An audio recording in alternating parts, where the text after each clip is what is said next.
working with spirit is a two-way relationship. So for you to be able to trust, you need to have a relationship, right? So that's why I always recommend things like asking for a sign, getting that confirmation, getting that validation. Even when people start to channel and Channeling Spirit Academy and they're saying, how can I trust? And I say, go validate it, go channel for someone else. And then when they go, oh my God, you couldn't have known that any other way, they're like, oh wow, look at me go. It takes the validation, the confirmation, and the signs over and over again for you to get to a place where you're like, wow. Welcome to Trujectory, the podcast committed to helping you align with who you really are, your true self.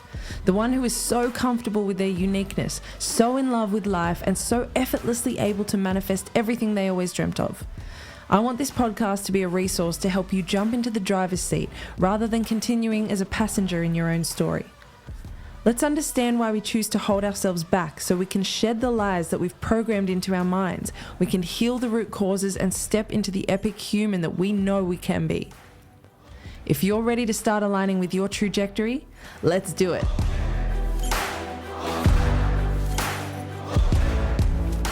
We are in the studio today with Athina Bailey. Oh my goodness, I'm so excited. I have been wanting to have you on since I began. Just wanted to get my shit sorted so we can have a really decent chat. So Athina is a teacher. She's been a teacher of mine for many years now. She is a trance channel, and we'll get into what exactly that means. She is a business coach, a healer, kinesiologist, many other things, Reiki master, all of the things. And she's sort of honed it in to create this beautiful business where she not only has created the life that she has always wanted, but she's helping other people do that as well. And that's why I have so much love for you. So hello, Athina. Thank you for being here. Hi, beautiful Sarah. Thank you so much for having me here. It's such an honor to be here. Oh, you're so welcome. It's honestly, this is going to be great. I have so many questions. I'm going to try and cut them down a little bit. But I think for the audience, for anyone who hasn't been following you and your progress and what you're working on at the moment, I would love to give a little bit of a breakdown of how you came into the abilities that you have, because this is at the core of everything you do. You are a channel, you're a trance channel, you have very strong intuitive abilities, and a lot of people are waking up at this time in humanity. We're in a really special time, and I'm sure you can sort of touch on that as well as we go. But if you could give us a little bit of a breakdown as to how you started to awaken, have your spiritual awakening, and how that sort of led into where you are now. Yeah, amazing. Great question. So for me, my spiritual awakening happened very young. I grew up very psychic. I grew up connected to spirit. However, the full-blown spiritual awakening that we hear, that we go through, that usually comes with this dark night of the soul where we're having to shift a lot in our life, happened to me when I was in my teenage years, probably around age 16. And it's so interesting because I had always been so interested in spirituality. I remember being a kid and going to my mom's reflexology, and I would have been around 7, and I saw the meridians on the foot, and I would draw them out, and then I'd had this little map, and I'd be wanting to give reflexology to everyone. So I was just fascinated by it, right? Anything spiritual, metaphysical, I was just it magnetized me, right? So I was still very interested in it, even in my teens before I had my first my big spiritual awakening. I was still reading plenty of books, watching things online about it. And for me, it wasn't like a bang, bing, bong moment like that overnight. It was like this slowly increase over a few months of my activity, my abilities, coming online and kind of being thrown into it. And unfortunately, for most people, it wasn't a pleasant experience. I saw things and dealt with things that really freaking scared me, that, left me feeling very uncomfortable and very scared and not knowing what to do with it. And for most of us, when we have this kind of awakening, we can often feel like the abilities and the gifts are more of a burden than they are a blessing. And I went through a period of not really getting much sleep because there was so much happening when I was sleeping, so many astral realm connections, guide connections, just all sorts of things. And it threw me onto a journey of learning to work with energy and to consciously start connecting with my guides. So I was very lucky because as spirit does, it placed things in front of me, and books, resources, people. And I found myself reading and learning all about Saint Germain and the Violet Flame, Archangel Michael, and I learned how to connect with them and how to start actually consciously working with them to shift my energy and change my energy. And that was at about age 17, and I was just with these guides working in this way for months and months, and my energy over time completely shifted, completely changed, and I got into a place where I felt really good energetically and out of this kind of like, density that I had to deal with to start with. And after that, just naturally, I went and I spent time with my family. I have family in France and Czech Republic.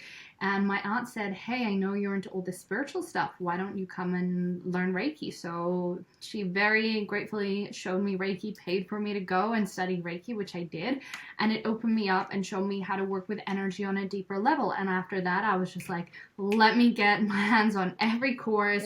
Every modality, just throw me into the deep end, because like this is all the stuff. And I really, over those years of studying, I had like these many years of like deep study, I healed and shifted so much in myself. I grew up with very, very severe anxiety, very severe, and I was able to shift that completely, move into a life now where I don't really experience anxiety, except for normal stuff that humans do, right? Not just for no reason every single day. And most importantly, my channel deepened and activated, and I learned how to work with it. And I learned how to energetically connect myself up into higher realms. And that connection, that channeling connection, just got stronger and stronger and stronger and stronger until I think I was about 20 when I first started trance channeling. I was trance channeling, bringing through information, which has led me through this journey now where I have Channeling Spirit Academy, the program to learn to channel. I channeled the modality Isis Ka, working with Goddess Isis. And I know you introduced me with so many different titles, which I think at the core of everything, I see myself as a channeler. Even with helping people in their business, it's like, yes, there's definitely an element of coaching, and I'm also channeling for their business. So first and foremost, above everything, I see myself as a channel, as a priestess, and a way for the divine to kind of come through and touch this world, I guess. I love that. That's so beautiful. And that is truly, that's how I see you as well. And I mean, it's so interesting hearing your story because, and I do want to touch on a couple of topics in a minute, but because there's so much there. But it's just so interesting when I think the contrast of my upbringing, like you grew up quite spiritual and you had family members who sort of nurtured this, whereas I had no idea about any of this until a few years ago. And it was like a boom, Kundalini awakening, now figure it out. And so for starters, it's so comforting to hear that, we all go through a bit of a rough time when we first wake up, but that you did the work and it's paid off. It's paying off consistently and it continues to pay off. And it sort of reminds me every now and then, when you're starting to shift your focus to energy and understanding that energy is at the root of everything that we do and is causing everything in our lives, and it's working with it or you're working against it, whether you know it or not. It's like, that's one of the things that I do love about you as a teacher is you practice what you preach, and you have put in time into study. You've figured out how to manifest, how to heal yourself, and you've got mentors. I want to talk about your mentors as well. Oh, so many things. But first of all, I do want to go back to just to sort of highlight what you mean when you say, because there'll be some listeners who have no, connection with their spiritual side yet. They might not have been able to tap into that yet. So when you say that you woke up in the middle of the night when you were young and you had astral entities and things like that in your room, what does that look like? What does that mean? So, and it's interesting that we're talking about energy, right? Because the energy that we experience in our life is a reflection of us. And at that time, I was in a point where I was in a very dense period of my life. I was experiencing a lot of abuse in all different ways. I was severely anxious, pretty depressed, I was not in a good place in my life. And my gifts were coming online, right? So I was not attuned to the higher vibrations, the higher energies. I remember seeing my first angel when I was about 17, and I had already been doing a lot of work on shifting my energy. So I was in this really dense place and my abilities were coming online, and I was being awakened at night, and I would see things in my room and it would terrify me. It would really, really cause me a lot of fear, and I had to sleep with the light on, and even then I could barely sleep because I was so petrified of the things that I was seeing and experiencing. And I know even people listening to this, it can create a bit of fear of like, oh, well, maybe I don't want to open my psychic abilities because I don't want to experience those things. And I just want to say, if you learn to embody a higher energy, you don't open up to those realms. And it's one of the key things that I teach, right, in Channeling Spirit Academy, is like the vibration that you're working with is the vibration that you're holding. So you have to know how to shift into a higher state of being. Even if like you're feeling you've had a bad day, you need to know how to shift into a higher state of being to work with those abilities. And I learned how to work with them, but at the time I didn't know. They just opened up. I was not in a good place in my life, and I was having to navigate it. And it was very overwhelming, and I was very alone. Like you mentioned, I had my family come in. I had my aunt support me when I was about 18, but up until then I was navigating it, and I was very isolated. Like I was a teenager, and nobody around me knew anything that was, anything related to that. So I did feel very isolated and very overwhelmed when I was going through it. Mm-hmm. Yeah, wow. And I mean, it sounds so rude, but it's good to hear. It is good to hear that because it's like an initiation, right? It's a good part of it. It obviously sucks at the time, but when you're discovering so many new things so quickly, so many things have to shed. So the less people involved, it's probably, of course, it's for our highest good, but it's just interesting. There's so many, Sorry. No, you go for it.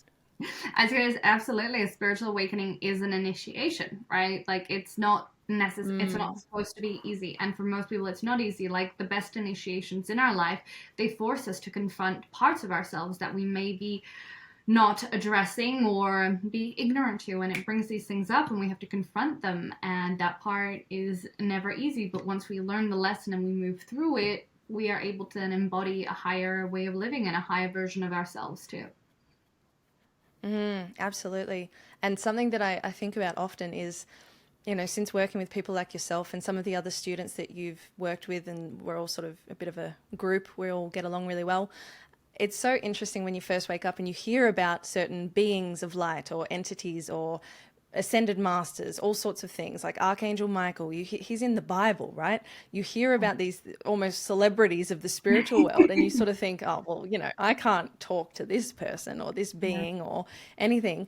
And then you start working with people like yourself who are teaching these skills, and you're talking about these beings like they're just your neighbor. They're going, just ask Archangel Michael. I'll just call him in. Just call him in and get him to help. You'll be fine. Yeah, just call Saint Germain, the one who's protecting the earth with his violet flame. Just call him in. And it's just fascinating. So I would love to, one thing that I have spoken about briefly before, but you can probably touch on more, is that there are so many different types of psychic intuitive abilities. So some people will be visual, clairvoyant, some people will hear things, some people will feel things, but you are quite clairvoyant. So I'm always curious, as someone who's more claircognizant, I get sort of downloads as knowings, and as you know, we've worked together for so long, you see how frustrated I get because I go, is that me? Or is that them? Or is that what is that inside? And I always fall into doubt sometimes. And so I'd love to know, what is the experience? What is the actual experience like for you when you are communicating with these higher realm masters, whether it's in a trance channel state or whether it's just when you're in a classroom, you're getting information for your students directly from their teams. Like, what is that experience like for you viscerally? Yeah, great question. And, I love that you're bringing in the psychic aspect of it, because I grew up very clairsentient. So for me, it was like the feelings, and it was so overwhelming. It would disrupt me, and I wouldn't know what to do with it. I just feel like this overwhelming dread of, oh my God, I know something bad is going to happen, but I don't know what it is, but it's so uncomfortable. I'm just going to sit here and wait for the bad thing to happen. And then it would happen and the feeling would pass. And I didn't like it. I was like, what is this shit? I don't want this, right? It's uncomfortable for me. Give me a hint. I know, right? And so I had very strong clairsentience, and I'm a big empath, and that was, for me, learning how to work with that 18 was absolutely life-changing for me. And as I started working with energy and my psychic abilities, and especially as I was a teenager, my clairvoyance started to come on, my clairaudient started to come on, and I've got all of the psychic abilities on now. I do primarily use clairvoyance. I find it like the easiest to use when I'm working with people. And when we're talking about the psychic abilities, right, they're our extrasensory perception. So they're very closely related to our energy body and our energy system. Channeling is quite separate to psychic ability, right? Channeling is that channel that we all have, the same way we all have chakras, that connects us up into higher realms, into our higher self, into our spirit guides, our angels, that connection that we have. And through channeling, we are communicating with them, and we receive through that channel. Now, if you are clairvoyant, you're probably also going to see them, right? So when I'm channeling, let's say hypothetically I were to start channeling for you now, Sarah, right? So that I would not be going into a trance state. It would be a form called indirect channeling, where I don't go into a trance state. I'm just here present in the brainwave state that I am in, and I would connect to you, call forward your team. I'd see them clairvoyantly, and I'd begin to channel them indirectly, which is literally like I'd have a conversation with them, right? Whilst I'm talking to them, I might feel things. So for example, sometimes, because a lot of my clients, their questions are about soul purpose. And so there's often like this energy of excitement and tingling, and like I'll feel that. So I do feel the things in myself as well, the clairsentience, and I will hear the guides. I will receive it through my channel, and I will see them. And that is the form of indirect channeling. Now, my favorite way to channel is trance channeling, which is a much more intensive way to channel, and it is where I go into a deep trance state where I am not present. It's literally, it's like I'm asleep, right? Like a deep hypnosis. And I connect to a higher being of light. You have to discern that they're of the light. You have to prepare your energy, the space. It's not just to just connect. Like, I just want to give a disclaimer. If you've never done channeling before, you never tried trance channeling, don't just try without preparing yourself, your space, your energy, and knowing what you're doing. And I connect to a higher being of light. Do all the preparation, do all the discerning, connect to them, and allow them to speak through me. So it looks like I am in a deep in a trance state.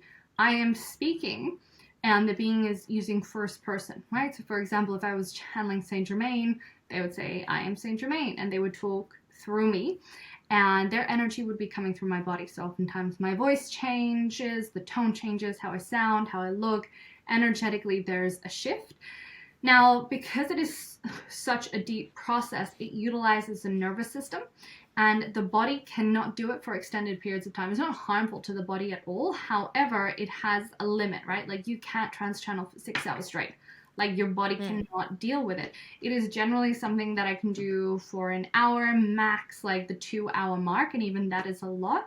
And generally when I'm trance channeling, the being will say, like, Athena's at her limit. It's time for us to go. Mm-hmm.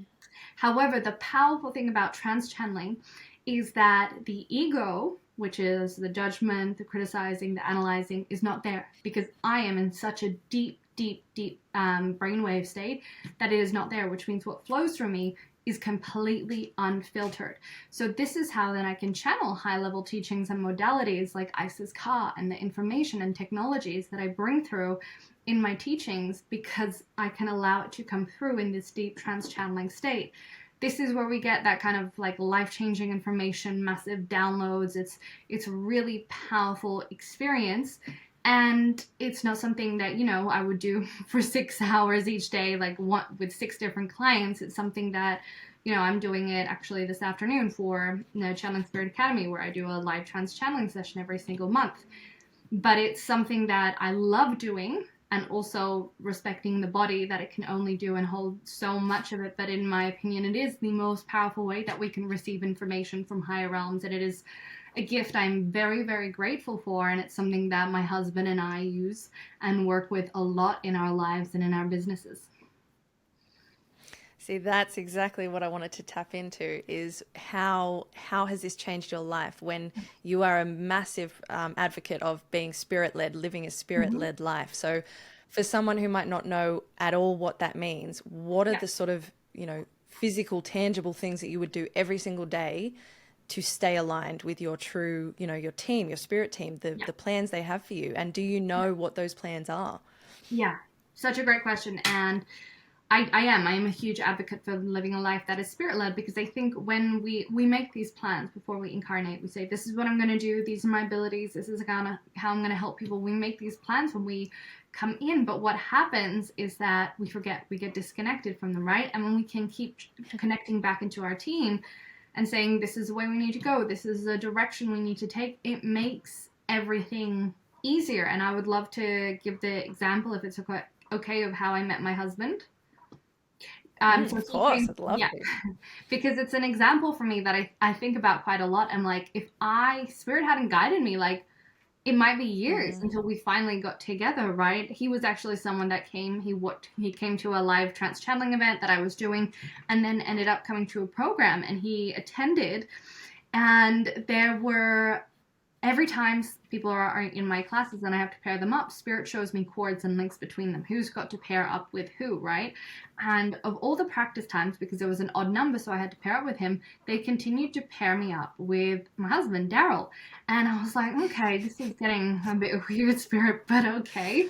And I didn't really think anything of it. We laugh about it now. The day passed. We went. I didn't really see him again. He was a student that had come through. And then a few months later, I think, yeah, it was about 3 months later, he sent me a message on Facebook because he had watched one of my live classes, and he was like, hey, this is a subject that really interests me. I'd love to ask you some questions about and talk about it. Do you have time this weekend to meet up for coffee? And in my mind, I was like, no, like, if I met up with everyone who wanted to meet up with coffee, I would Yeah. never stop having coffee. So I politely declined and didn't think any more of it. And that night I went out, and it was around like a fire, and there was a fire ceremony, and Spirit said to me so loudly, you need to go meet up with him tomorrow. So I said, okay, there's probably something for me to learn from him, right? So I messaged him. We did meet up, and like immediate click connection. The day turned into a day-long date, and just like our relationship began from that moment. And I really think, like, imagine if that night I hadn't heard Spirit. It's like our guides would have been, Mm. how can we connect them? How can we actually sorry. Bless you. My blessing. Our guides would have been so focused on how they could bring us together and bridge us. And I feel like it might have been months, it might have been years, but we would have finally got there. And I kind of feel like people are like that in their business and their work, right? Like, I started my business very young. I was like, yep, this is what I'm here to do. This is how I need to do it. And off I went in. I didn't kind of go, oh, let me go into this corporate role and figure this thing. And it was just like, it was so clear. I'm like, I understand who I am and what I am here for. I understand that this is my divine life partner. And I'm not in this kind of choice paralysis. I know. And it's also easy for me to know that, knowing, because I understand that this path is the path where I will experience the greatest joy, the greatest abundance, the greatest radiance in my life. So there's no like, oh, but I could go this way or that way. It's like, why would I want to go the path that isn't the highest aligned for me? And I feel like that's what being spirit led and connected to spirit actually allows me to do. In my personal life, I'm connecting with spirit all the time in every way, every day. We do trance channeling sessions with my husband very often as well, and get information about our lives, what we need to do. Our lives are guided by spirit. Last year, Spirit sent me up north, because we used to live in Sydney, and said, you need to go there, connect to the land. And then I went, and then they said, all right, you need to move here. So I called up my husband and said, come check it out. Spirit said we're moving. And sure enough, we did. And we're here now. And it's like every single step for us is guided and directed by spirit. And it creates this ease, and we're not like wondering. We know when it is time and when it is aligned, the divine guidance will show up. And I mean, that's just our personal life. In my business, it's guiding, I'm channeling through courses, teachings. I know who it's for, how it's supposed to support them. And with my clients, then, obviously I'm sharing my teachings, and then I'm also supporting clients on a more business level. So actually channeling for them, their soul purpose, their business journey. So for me, channeling is at the core of everything. Every single thing that I do in my life connects back into it. And I'm so grateful for it. Like, I don't know what I'd do if I couldn't channel. My life just would not be what it is. I don't think I'd have anything that I have now. I wouldn't have if I couldn't channel. Absolutely. I definitely agree with that. And it's one of those things where, you're constantly reminding everyone that everyone can channel. This isn't something that's just being gifted to certain people. This is something that everyone can do. It does look different in different people sometimes, but I think a lot of people are channeling, I mean, without knowing it, constantly, right? Whether it's art, inspiration, whether it's they're in the zone, they're completely, it's basically when the ego mind sort of steps out of the way and you're letting divine inspiration come through and you're following that direction rather than fighting against it. Have you ever, did you ever have sort of like a transition period where you were struggling to listen to the guidance and you went Oh yeah. against it and you sort of got slapped in the face? Oh yeah. Oh yeah. Like, Yeah. and it, I remember the last time it like really happened was probably a couple of years ago where I wanted to invest with someone and everything looked good in paper, right? And I was getting like this no, and I went, but come on, it looks so good. Like whatever, I'm gonna do it. What's the worst thing that can happen? And then like a few months later, I was like, oh fuck, why didn't I listen? Like so, even me, someone who was like channeling, sometimes my human mind goes, but come on, it looks good. So sometimes I Yeah. don't. I'm not perfect. And there was definitely a time in my life. So this was probably when I was about 19, when I was really beginning to become spirit led. That's when I was like, every single day, it was just working with spirit, connecting with spirit, bringing down energies. Like I was really, really focused on it. And that's when I started like really clearly receiving guidance. And I didn't know how to trust it, right? Which is normal for most of us when we start receiving guidance. We don't know how to trust it. It's like the same if you meet someone and they begin to give you guidance, right? Give you advice or whatever. How are you to trust that? Because you don't know them, right? Working with spirit is a two-way relationship. So for you to be able to trust, you need to have a relationship, right? So that's why I always recommend things like asking for a sign, getting that confirmation, getting that validation. Even when people start to channel in Channeling Spirit Academy and they're saying, how can I trust? Like, and I say, go validate it, go channel for someone else. And then when they go, oh my God, like you couldn't have known that any other way, they're like, oh wow, like look at me go. Like it takes the validation, the confirmation, and the signs over and over again for you to get to a place where you're like, wow. For me, it's so easy now when spirit says jump, I jump because I know like what's on the other side, but that's only come through experience. So it is a journey and it's a two-sided relationship. And when spirit says jump and you're like, I don't know if I can trust that, you ask for a sign, you ask for confirmation, you ask for validation, and you build on that.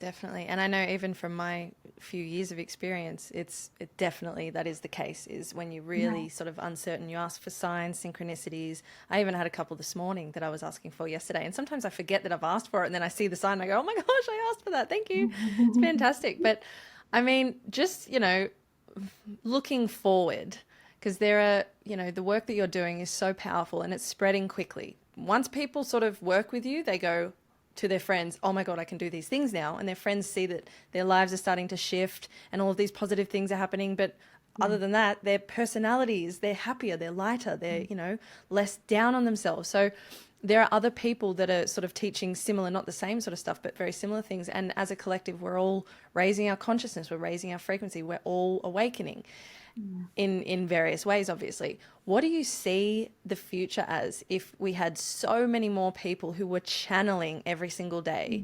And I know something that you're really passionate about is helping light workers make money, because for so long, people who have had these gifts have been shunned or ridiculed or made fun of or told that they're ripping people off, or they have felt in their own feelings that I shouldn't be charging for this. This is a gift from the divine.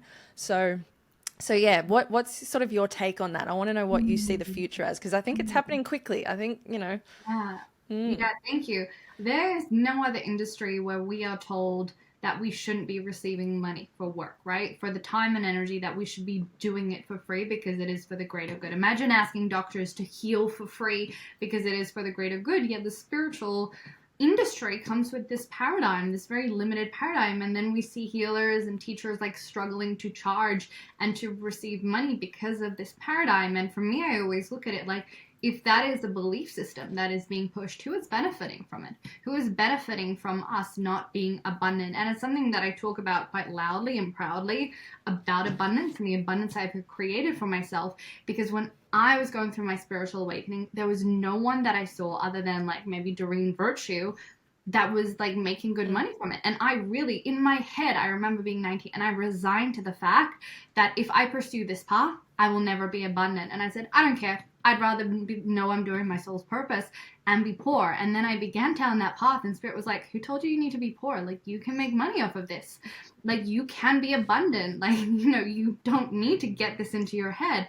And so that's why now I really, I share and I talk about it, and I talk about the lifestyle I've created for myself, because I want to show and recognize that actually light workers get to have abundance, because there is a paradigm that is saying, we don't want you to be abundant, because in our reality, the way we live now, money is resources, right? And resources are power.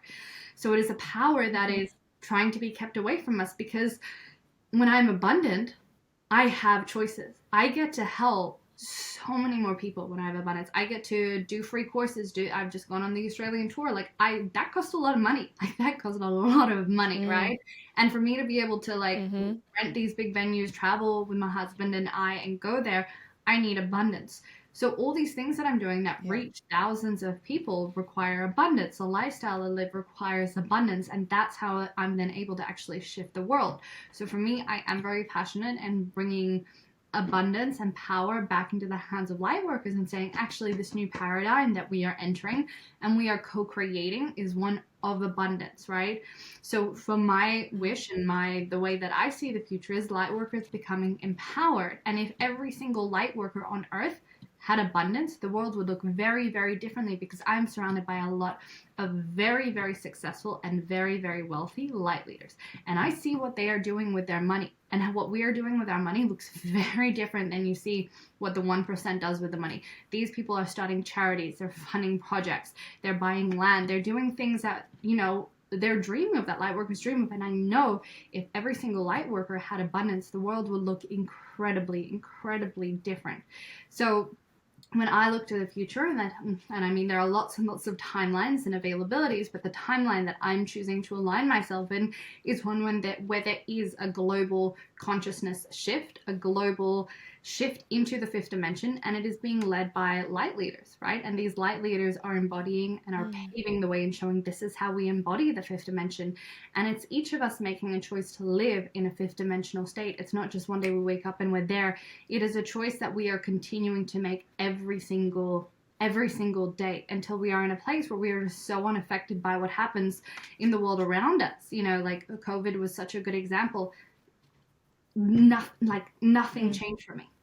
My income, my relationship, nothing changed for me. And it was, where were we? 2022, 2023, I was flying around, traveling after people told me I wouldn't be able to. And I'm 9 countries with my husband. Okay.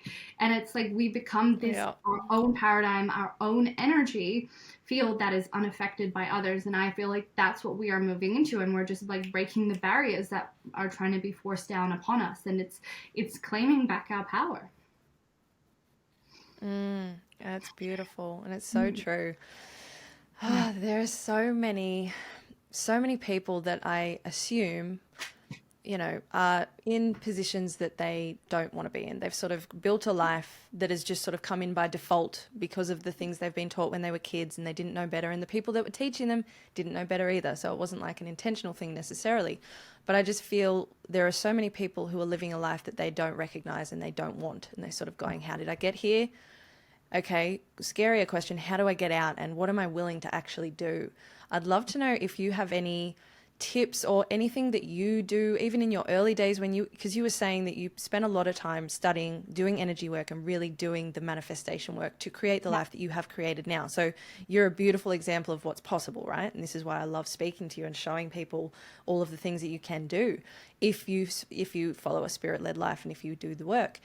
Is there anything that you could tell us that people could start implementing daily, even as a bare minimum, or even as a one little non-negotiable, or if you might have a list of 5 things that you do every day, but whatever you're willing to share, in terms of manifesting the life and starting to step into that 5D vibration rather than the 3D, can you, let us in, tell us the goss. Yeah, absolutely. So if you are in a place right now where you are living a life where there are parts of it, aspects to it that you are not happy with, that maybe have come by default, the first thing we actually have to do is face it and be honest with ourselves. So I recommend this for people is actually going, what am I actually no longer aligned with in my life, and making a list. And it's okay if that list is quite long, if it's okay if it's a lot of things. And very often our body lets us know this is not in alignment for us. It shows up in different ways. It shows us this is in alignment, this isn't in alignment with you, and our body feels it, and we try and disconnect and numb that feeling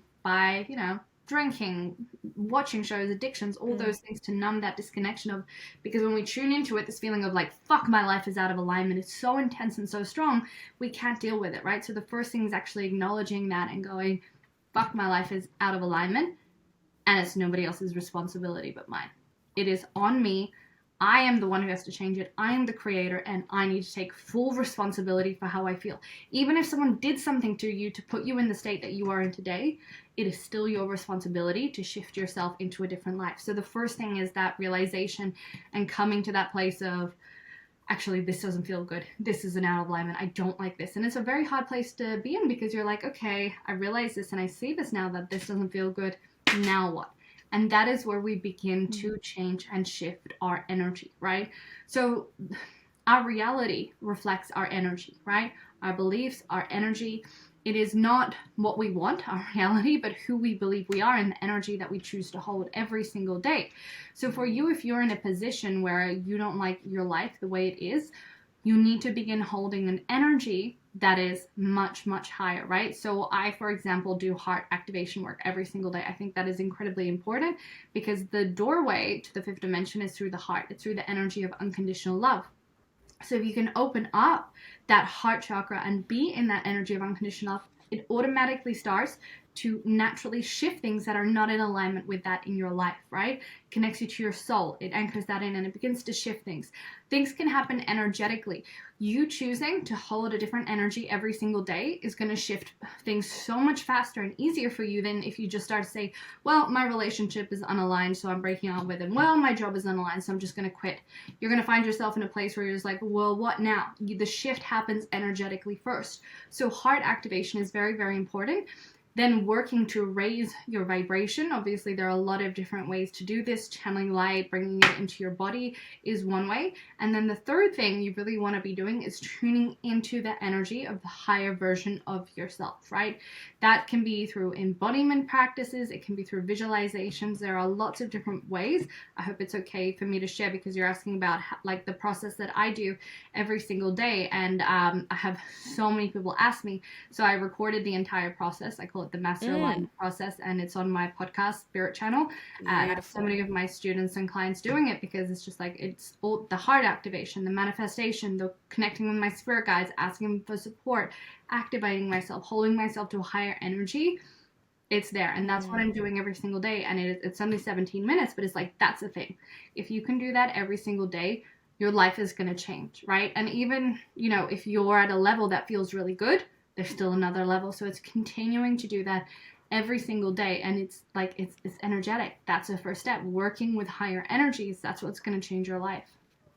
And it makes so much sense, right? It's just that we're not taught these things, but we have four bodies, right? We might have more that I don't know about, but physical, mental, emotional, and spiritual. And we tend to, oh, sorry. I was like, she's going to pull me up on something. I knew it. Should know this one. But we take so much time, energy, we spend so much money taking care of every other body except for these etheric ones. And at the end of the day, it's the etheric, it's the energy that's holding all of the other ones together and shaping and forming them. And it's just fascinating. So just being in this sort of line of work now and understanding it more has completely blown my mind. Yeah. I would love to know who your mentors were when you were starting to step into this, and who your mentors are now. Yeah. Who do you really love what their message is? Yeah. Okay. So, my mentors when I was starting, let me go back there and remember. Okay. So I did my Reiki training. I did that in Czech Republic in Prague. That really, really helped me quite a lot. I also had a teacher who initiated me into the Isis lineage. That it was really like an initiation. There weren't teachings as part of that, but that was also in Czech Republic. So I studied kinesiology, I studied NLP, I studied timeline therapy. I had like, it was mainly courses. I didn't have mentors when I was starting out. I read a lot. I read like all the books I could get my hands on, and I did a lot of courses. I did so many practitioner modalities, and it got to I probably stopped doing all of that at around like 22. I stopped doing like all the courses, and I just began to channel. So for the past year, I have had like business mentors helping me, like to grow my business, strategists, stuff like that. But I haven't really had any spiritual or energetic mentors. I'm just really channeling it. I have had like healers. So I've worked with healers in the past year. That I'm a big fan of healers, and I highly recommend having healers because we all have blind spots. We all have skills and abilities. So I work with healers. I have worked with, she's one of my closest friends now as well. I'm her coach. She's my coach, but Alex Tripod, and she's an expert all things manifestation. So we've been working with each other for the past year and a bit. And the other big investments I made in myself I just signed up for Tony Robbins' Date with Destiny. So I'm excited for that. Amazing. But the other big investments really in the last few years have been more like business strategy. And I've been more focused on like channeling, right? Because it's like those mentors can come spiritually. Like the amount of time and energy I spent channeling with Isis, who would channel like activations, processes, teachings, and I was learning from her. So I think up until the age of 22, that was when I was really just like learning to work with energy, learning from courses. And after that, it was just like from spirit, learning these things from spirit. Beautiful.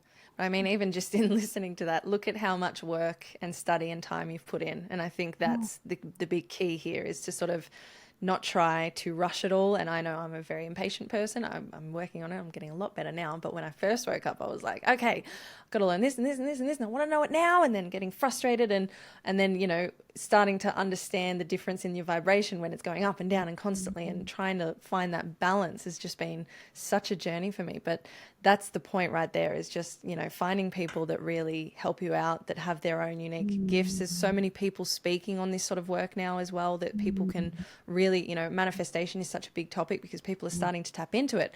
I do think there are less people talking about the spirit sort of element to it, sort of tapped into a little bit, but I would like to see more people doing what you're doing and teaching, you know, channeling and all sorts of like the real tangible gifts that you can sort of tap into to make these things a part of your everyday life. Well, my love, I know you've got a busy, busy day. I will let you go in a minute. I just want to know, I want to know so many things. I'm trying to like pick one. What is, I guess, the main piece of advice that you would give to someone who is just starting on their spiritual journey? What's sort of like something that you would have told yourself when you were you'd woken up at 16, let's say you're at 17 and a half. So you've sort of dipped your foot in, you've probably midway through your dark night of the soul, and you're really sort of going, well, what the fuck is going on here? Like, what would your advice be? Yeah, I would say you have a soul purpose. You have something that you came here to do and share with this world. All of this is happening divinely and intentionally. Your soul has chosen to have this experience at this time, and you're awakening so you can help and guide humanity. You have beautiful gifts and abilities, and most of all, you are divinely and truly unconditionally loved by beautiful guides who love you more than you can fathom, and they are helping you each step of the way, and you are so supported. And all that you need to do right now is, one, ask for help, and two, be honest with yourself with what in your life is not alignment, because we tend to lie to ourselves quite a lot and go, this is okay. It's not okay. It's not okay. And it's okay for you to actually say, this isn't fucking okay, and I don't want to live like this anymore. That's okay. Admit that to yourself, ask for help, and I promise you, your life will change. Beautiful. Wow. Well, thank you so much for your time today, hun. If anyone, I'm sure there are many people listening going, I want to learn more. Basically, where is the best place for people to get in touch with you, hun? Yeah, amazing. Thank you so much. So you can go to my website, athinabailey.com. I'm also on Instagram at Athina Bailey, and I've got lots of great courses, teachings, trainings to support light workers in activating their soul gifts, their channeling abilities, and stepping into alignment with their soul purpose and creating abundance from that. Amazing. And I can speak from experience as a former and also current student of a few of Athina's different courses and programs. Definitely a fantastic teacher right here. So Thank you for your time, love. And thank you everyone for listening. Stay you, stay true. Mwah.